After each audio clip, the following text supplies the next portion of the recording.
In most anime, the journey to becoming overpowered is the whole point of the story. Characters grind, suffer, and train until they reach that god-tier moment. We call it the solo leveling fantasy, the power climb.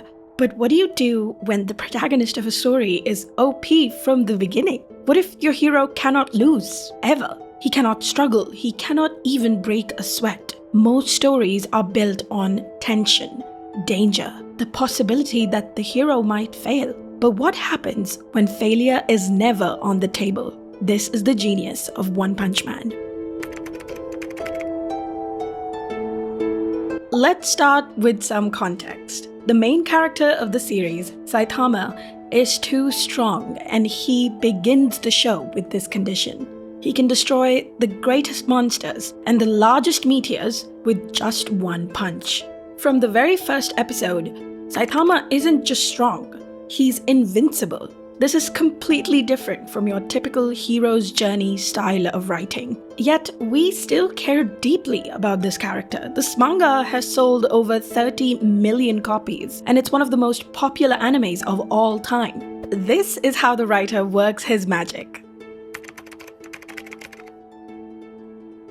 One of the driving forces behind me watching the show was curiosity. I had one burning question. Why is Saitama so powerful? Saitama himself doesn't know why. A few years ago, he wasn't like this. He was an ordinary man who could bleed and be harmed. Someone who felt some kind of fear and excitement. He started doing a very ordinary training regime that he kept up for 3 years, and then one day, all his hair fell out. He had become the most powerful entity in the universe without even knowing it. He genuinely believes that's how he became so strong, by training till he went bald. But that cannot be the reason. Everyone knows it. The show hasn't explained it at all, but it hints at a future explanation. Saitama's power is treated like a mysterious anomaly, a force of nature, like a glitch in the system. And it works. While the mystery isn't the main focus of the show, it adds just enough intrigue to keep us coming back. But the mystery alone would be meaningless without Saitama's personality. Where most OP characters fall apart is personality. They become kind of boring. They're gods among mortals. They're detached from their own world, without any real moments of vulnerability. You admire them, but you can't connect with them. Saitama is the strongest of them all, possibly one of the strongest characters in all fiction. Yet somehow, he has the most relatable personality of all superheroes. He's just a normal guy who fights because it is fun. He has no long monologues about his trauma, no destiny complex. He's awkward, bored, and he just wants discounted groceries. He's you and me, just with freakish strength and a bald head. Most importantly, Saitama's strength makes him invincible, but not invulnerable. He is simply too strong, and to him, that is a bad thing. In episode 1 of the show, Saitama says this: "As the days pass, my emotions grow more distant. Fear, tension, joy, anger, I feel none of them anymore. In exchange for power, maybe I lost something that's essential for a human being." Unlike other stories, there is no glory in his power and no excitement in his life. Even though his life is never in danger, the stakes in Saitama's story are his own happiness and his will to keep on fighting. He gets excited when he thinks someone might be strong enough to actually hurt him. He wishes his enemies the best of luck in their training, so they may show him a real battle one day. In spite of his strength, Saitama is wholesome. He's dull but funny, he's bored but wildly entertaining. That is the power of his personality. But Saitama alone doesn't create the genius of this show. Enter Genos.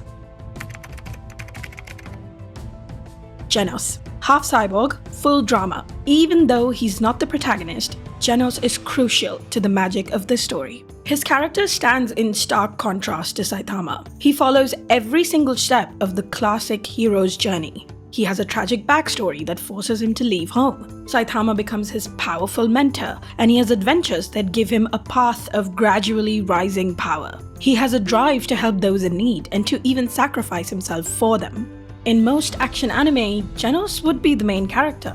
In this show, he plays 3 critical roles as the greatest disciple. His first role is to be like us, the viewer, observing Saitama. He examines Saitama's clear heart and his simple needs in life. He does his best to understand the secret of his power, carrying the curiosity that we, the viewers, feel. His second role is to be the heart of the show. He's the first true friend Saitama has ever made. His dedication to Saitama is hilarious and heartwarming. The only time Saitama ever looks scared is when Genos is in danger.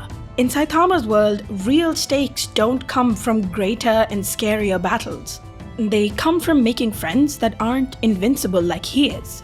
Genos' final role in the story is to give us the treasured hero's journey in Saitama's stead. The writer of the story, One, doesn't completely reject or make fun of us for loving the genre. One Punch Man isn't just a satire, it's a brilliant take on the stories we've come to love. And one of the key ingredients of a story like this is combat. One Punch Man does combat like no one else. Most shows treat combat as a flex. Cool powers, sick animations, loud sounds, a mere display of power. But One Punch Man uses combat as a tool for character development. He makes us love the most insignificant characters, while providing no information about their history or who they are, all by using combat to his advantage. For example, take Mumen Rider.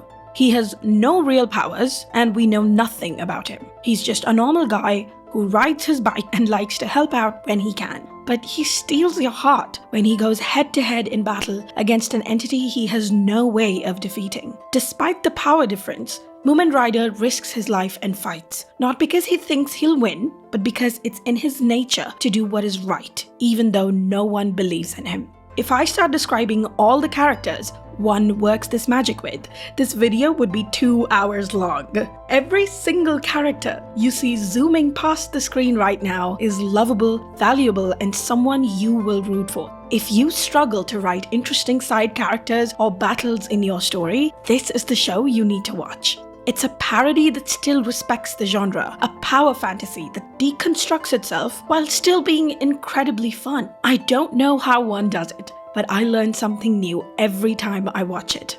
If you made it this far in the video, thank you. Don't forget to like and subscribe for more deep dives into anime, comics, and storytelling. Catch you in the next one!